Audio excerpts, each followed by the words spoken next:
함께 보실 말씀은 로마서 11장입니다. 로마서 11장 25절로 36절입니다. 신약성경 256쪽에 있습니다. 로마서 11장 25절로 36절입니다.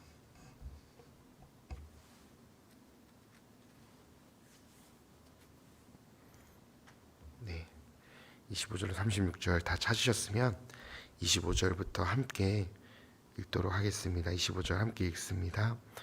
형제들아, 너희가 스스로 지혜 있다 하면서 이 신비를 너희가 모르기를 내가 원하지 아니하노니, 이 신비는 이방인의 충만한 수가 돌아오기까지 이스라엘의 덜어는 우둔하게 된 것이니라. 그리하여 온 이스라엘이 구원을 받으리라. 기록된 바 구원자가 시온에서 오사 야곱에게서 경건하지 않은 것을 돌이키시겠고, 내가 그들의 죄를 없이 할 때에 그들에게 이루어질 내 언약이 이것이라 함과 같으니라. 복음으로 하면 그들이 너희로 말미암아 원수된 자요, 택하심으로 하면 조상들로 말미암아 사랑을 입은 자라. 하나님의 은사와 부르심에는 후회하심이 없느니라. 너희가 전에는 하나님께 순종하지 아니하더니 이스라엘이 순종하지 아니하므로 이제 긍휼을 입었는지라.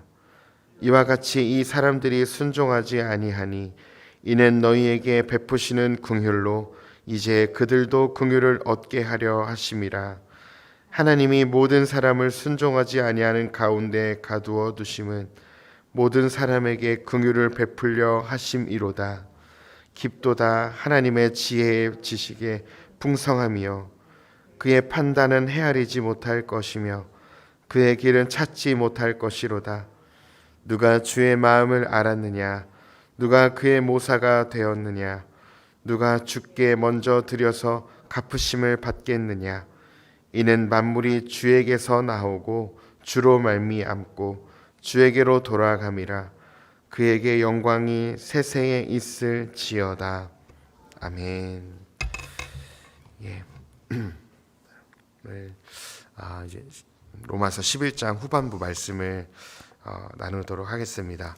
이제 어제는 13장과 23절과 24절에서 이제 이방인이 어떻게 구원받게 됐는지, 하나님이 이스라엘을 먼저 선택하셨잖아요. 선민으로 이제 아브라함을 그런 우상 숭배하던 나라에서, 바벨탑을 샀던 그 나라에서 갈대아 우르에서 끄집어내셔서 하나님은 당신의 백성들을 세우시기로 결정하셨고, 아브라함을 통해서 복이 온 열방에, 온 천하 만민에게 흘러갈 것을 약속하셨습니다. 그런 선민된 이스라엘에도 불구하고 이스라엘은 하나님의 약속과 또 언약을 파기해버렸고 하나님을 떠나버렸습니다. 그런데 하나님은 그런 떠난 이스라엘을 통해서 하나님은 모든 인류를 멸하지 않으시고 그 이스라엘의 불순종을 통해 오히려 이방인에게 순종의 말씀을 흘러가게 하셨고 이방인이 구원을 얻게 하셨습니다. 그래서 오늘 말씀에도 나오는데 이스라엘이 하나님 앞에 불순종하여서 그 불순종의 말씀이 이방인에게로 갔고요. 이제 이방인, 이스라엘이 아닌 온 민족이 이제 예수 그리스도를 통해서 구원을 얻는 그 복음을 받아들였습니다. 그래서 이제 온 이방인들이 이제 하나님 앞에 차츰차츰 구원을 얻게 됐는데, 이 구원함을 통해서 다시금 이스라엘에게 그 이방인들이 구원받는 것을 통하여서 시기함을 통해서 다시금 이스라엘도 결국에는 하나님께로 인도함을 받게 된다라는 것을 이제 11장에서 바울은 이야기합니다. 지금은 이제 대다수 유대인들이, 많은 유대인들이 여전히 예수님을 인정하지 않거든요. 메시아로, 하나님의 아들로, 그리고 그분을 통해서만 하나님께서 원하시는 구원에 이루고 모든 율법을 완성하신 예수님을 믿어야 사람들이 의로워진다는 그 복음을 이제 믿지 않습니다. 유대인들은, 수많은 유대인들은. 근데 성경에 근거하면 그 유대인들조차도 결국에는 마지막 때에 하나님께로 돌아와서 예수 그리스도를 구주로 고백하고 복음으로 돌아오게 될 것이라고 이제 성경은, 특별히 바울은 11장에서 이야기하고 있는 것입니다. 그래서 오늘 그 후반부 말씀, 이제 이방인의 이스라엘의 구원, 이제 13절로 24절은 이방인의 구원이었다면 오늘 25절로 36절은 이스라엘의 구원으로 이제 말씀을 짧게 나누도록 하겠습니다. 그래서 오늘 크게 말씀을 두 가지로 나눌 수 있습니다. 첫째로 25절로 32절에는요, 비유대인, 즉 이방인의 구원과 이스라엘의 미래에 대한 세 번째 설명이 이어지고요. 그리고 둘째는 33절로 36절에서 유대인과 이방인을 향한 커다란 하나님의 구원 계획, 그것을 어떻게 이루셨는지 바울이 고백하면서 하나님을 찬양하는 내용이 이제 오늘 말씀에 나옵니다. 그렇게 두 가지로 크게 한번 살펴보겠습니다. 먼저 바울은 25절을 보시면 이렇게 이야기합니다. 형제들아, 너희가 스스로 지혜 있다 하면서 이 신비를 너희가 모르기를 내가 원하지 아니하노라. 네, 아니하노니 말합니다. 여기서 형제들아라고 가리키는 것은 이제 이방인들을 가리키고 있는데요. 이 신비, 너희들이 지혜 있다고 말하면서 이 신비를 모르지 않기를 모르기를 내가 원하지 않는다. 그러니까 알았으면 좋겠다는 거죠. 이 신비의 내용이 무엇이냐면 바로 이방인의 충만한 수. 이 충만한 수가 얼마인지 모르겠지만 이 충만한 수가 하나님께로 돌아오기까지 이스라엘이 우둔하게 됐다는 거예요. 그러니까 참 신비롭죠. 이방인들이 하나님께 돌아오기까지 이스라엘이 강팍하고 우둔하여졌다는 겁니다. 그러니까 뭐냐면 이 모든 섭리가, 계획이 사람의 뜻이 아니라 하나님의 계획 아래 있다는 거예요. 물론 시작은 이스라엘의 불순종이 시작이었습니다. 하나님을 버려버렸고 하나님을 떠났고 하나님이 보여주셨던 예수님의 복음을 이스라엘이 받아들이지 않았습니다. 그런 이스라엘의 강팍함과 우둔함을 통해서 하나님은 그 연약함을 통해 이방인을 구원하고자 하셨습니다. 그러니까 이것이 하나님의 계획 아래 있다는 거예요.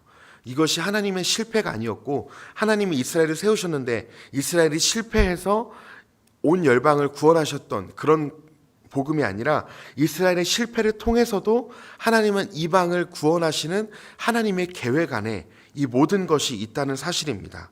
그래서요, 이 복음은 늘 사람의 생각과 한계를 뛰어넘습니다. 누가 하나님이 사람의 몸을 입고 이 땅에 온다고 누가 믿었을까요?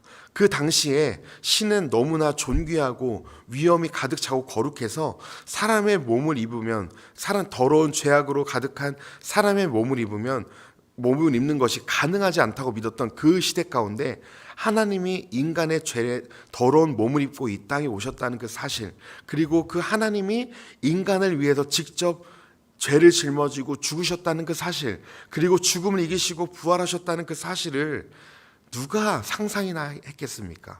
그런데 하나님은 그 아들 예수 그리스도를 통해서 상상할 수도 없던 그 복음으로 온 인류를 구원해 내신다는 사실입니다. 그리고 더 여기 오늘 본문에서 상상할 수 없던 일은 유대인의 우둔케 됨이, 유대인의 강팍함이 하나님의 입장에서는 유대인의 우둔케 됨이 오히려 그 이방인의 구원의 계기가 될 것이라고는 누구도 상상할 수 없었던 일이었습니다. 저와 성도님들도 복음이 이 나라에 오기까지 하나님을 알지도 못했습니다. 우리가 100년, 200년 전에만 태어났어도 예수님을 알지 못했을 거예요.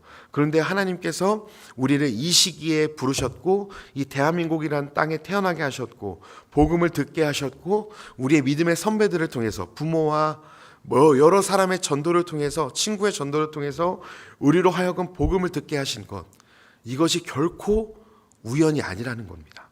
하나님의 선택하심이라는 거예요. 그래서 우리가 하나님을 선택한 게 아닙니다. 하나님께서 성도님들 한 분 한 분을 불러주셨다는 거예요.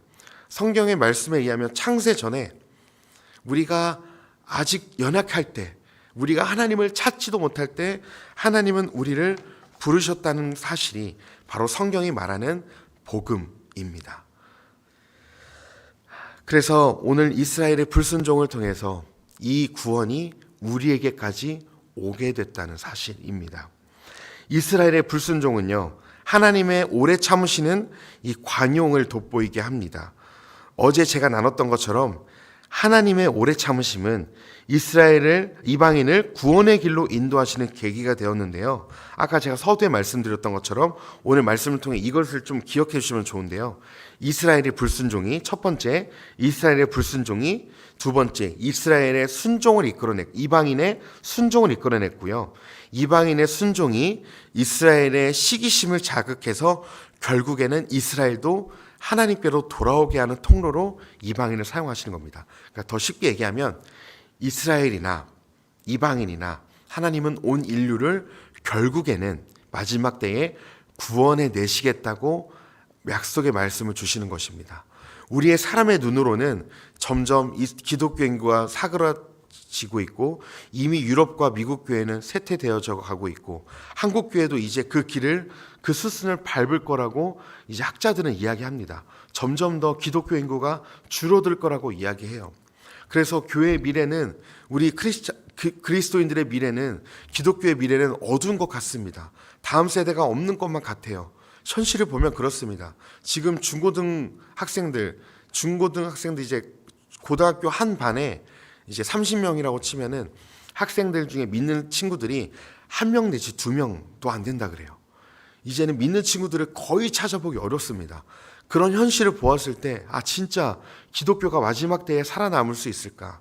현실적으로 보았을 때 참 미래가 어둡습니다. 기독교의 미래는 어두워요. 그런데 우리가 성경을 볼 때 하나님은 분명히 그리스도인들을 남은 자들을 통해서 하나님은 일하실 것이라고 약속하셨어요.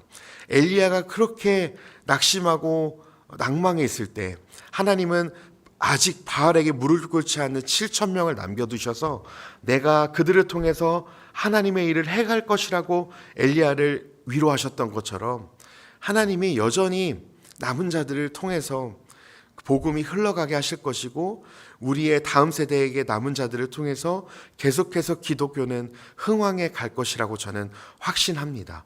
왜냐하면 하나님이 남은 자를 통해서 역사하실 것이라고 성경에 약속했기 때문에 그렇습니다. 그렇다면 여기서 조금 한 가지 질문이 생깁니다. 하나님은 유대인도 우리와 같이 이방인도 모두 다 구원받길 원하시죠. 하나님은 모든 인류가 구원받고 진리에 아는 데 이르기를 원하십니다. 그리고 하나님은 각 사람에게 믿음을 주셔서 충분히 구원하실 수 있는 분인데 왜 모든 사람들을 하나님을 믿지 않고 순종의 길로 인도해 가시지 않을까요? 왜 하나님은 구원의 방편으로 온 인류 구원하시는 그 시간이 왜 이렇게 더딜까요? 하나님의 능력이 없으셔서 그럴까요? 하나님의 말씀 한마디면 예수님께로 돌아올 수 있게 하실 수 있는 능력이 하나님께 있을 텐데 왜 이렇게 더딜까요? 그 이유를 바울이 30절과 31절에서 이렇게 이야기합니다. 이렇게 제가 30절 31절 읽겠습니다. 너희가 전에는 하나님께 순종하지 아니하더니 이스라엘이 순종하지 아니하므로 이제 긍휼을 입었는지라. 이와 같이 이 사람들이 순종하지 아니하니 이는 너희에게 베푸시는 긍휼로 이제 그들도 긍휼을 얻게 하려 하심이라. 네, 먼저 왜 이 순종함으로 돌아오지 아니하게 하셨는가? 먼저 이스라엘이 30절에 보니까 먼저 이스라엘이 순종하지 아니하므로 이제 긍휼을 입었습니다. 이스라엘이 먼저 순종하지 않았기 때문에 이 순종하지 아니한 말씀이 이방인에게로 왔고요. 결국에 하나님이 이 모든 사람을 순종하지 아니하는 가운데 가두어 두심은 모든 사람에게 긍휼을 베풀려 하심이라. 즉 무엇이냐면 이 순종하지 아니하는 사람의 힘으로는 순종하지 아니함을 깨닫게 하셔서 결국에는 사람의 능력으로는 하나님께로 나올 수도 없고 순종할 수도 없다라는 것을 깨닫게 하시기 위함인 것입니다. 사람의 강팍함을 통해서 사람의 능력으로는 하나님께로 나올 수 없는, 그렇게 하셔서 모든 사람이 결국에는 하나님의 전적인 은혜로 긍휼을 베풀려 하시는 하나님의 능력과 긍휼인 것이죠. 하나님의 긍휼만이 하나님께 나오게 하시며 하나님의 말씀에 순종하게 하신다는 사실을 사람들에게 나타나게 하시기 위함인 것입니다. 하나님은 그렇게 우리에게 그렇게 해서라도 우리에게 긍휼을 베풀길 원하세요. 30절에도 긍휼을 입었는지라 31절 하반절에도 긍휼을 얻게 하려 하심이라 32절 하반절에도 모든 사람에게 긍휼을 베풀려 하심이로다. 하나님은요 결국에는 우리에게 긍휼을 베풀길 원하세요. 아직은 나의 가족이, 나의 남편이, 나의 자녀가, 나의 이웃이 아직은 하나님을 몰라서 방탕하고 또 쾌락을 사랑하면서 이 땅의 것들을 사랑하면서 살고 있지만 결국에는 하나님이 그 사람들에게도 긍휼을 베풀기를 원하십니다. 그 때와 시기는 저와 성도님들은 결코 알 수 없습니다. 그러나 분명한 사실은요, 하나님은 그런 자들까지도, 아직 연약해서 하나님을 알지도 못하는 자들까지도 하나님은 그들에게도 긍휼을 베풀기를 원하십니다.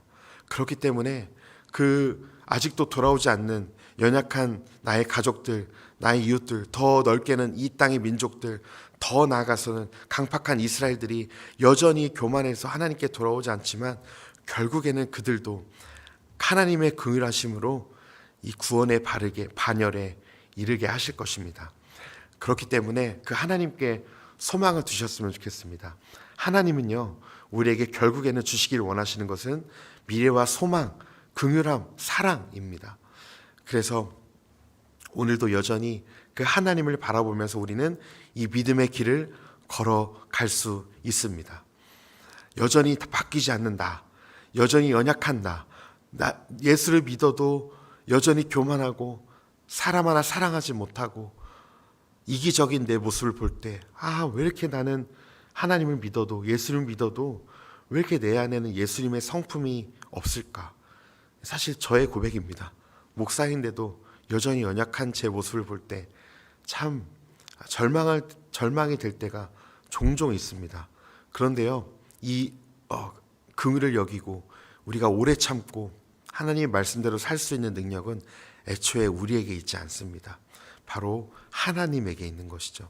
하나님이 우리를 긍휼히 여기실 때, 하나님이 우리를 불쌍히 여기실 때, 하나님의 사랑이 우리를 이끌어 가실 때 우리는 비로소 하나님이 기뻐하시는 삶을 살 수 있는 줄 믿습니다. 그래서 오늘 하루도 우리의 믿음, 우리의 열심을 잠깐 내려놓으시고 하나님, 내 삶 가운데 하나님의 긍휼하심이 필요합니다. 우리의 가정에 하나님의 은혜가 필요합니다. 주님의 긍휼하심을 우리의 가정과 일터에 덮어주십시오 라고 기도하시면서 나아가시는 하나님 바라보시는 하루 되시기를 간절히 소망합니다. 기도하겠습니다. 하나님, 우리가 아직 죄인 되었을 때에 우리를 구원해 주시고 우리를 먼저 불러주신 하나님의 사랑을 기억합니다. 그럼에도 불구하고 우리는 교만해서 내가 하나님의 말씀대로 내가 어떻게 살아가고자 내 힘으로, 내 노력으로, 내 열심으로 우리가 여전히 행하려 하고 살아가고 있음을, 여전히 연약한 믿음을 가지고 있음을 주님 앞에 정직히 고백합니다. 주님, 애초에 우리에게는 말씀대로 살아가고자 하는 힘과 능력이 우리에게 없음을 고백하며 주님께 있음을 고백하며 더 주님 붙들기를 소망합니다. 주님, 이스라엘의 강팍함을 통해서 이방인의 구원함의 반열에 이르게 하신 놀라운 하나님의 섭리를 보았던 것처럼 하나님 여전히 우리의 삶 가운데, 우리의 가정과 우리의 이웃들 가운데 하나님을 인정하지 않고 불순종하며 하나님이 마치 없는 것처럼 살아가는 우리의 이웃들을 바라볼 때, 가족들을 바라볼 때 우리 안에 한탄함이 있고 우리 안에 답답함이 있지만 결국에는 그들도 주님의 긍휼하심으로 변화시키실 날을 기대하며 오늘도 주님 바라보며 그 믿음의 길을 걷습니다. 주님, 우리의 마음을 견고케 하여 주시고 하나님만 바라볼 수 있도록 도와주시옵소서. 하나님, 우리의 상황과 환경을 바라볼 때는 낙심밖에 될 수 없지만 우리의 믿음의 주요 온전케 하실 예수 그리스도를 바라보기 시작할 때 우리에게 소망이 생기는 줄을 믿습니다. 오늘도 주님 바라보며 믿음의 길, 우리의 상황과 환경이 어둡고 어렵다 할지라도 주님 바라보며 이 믿음의 길을 걸어갈 수 있도록 도와주시옵소서. 감사하며 살아계신 예수님의 이름으로 기도했습니다. 아멘.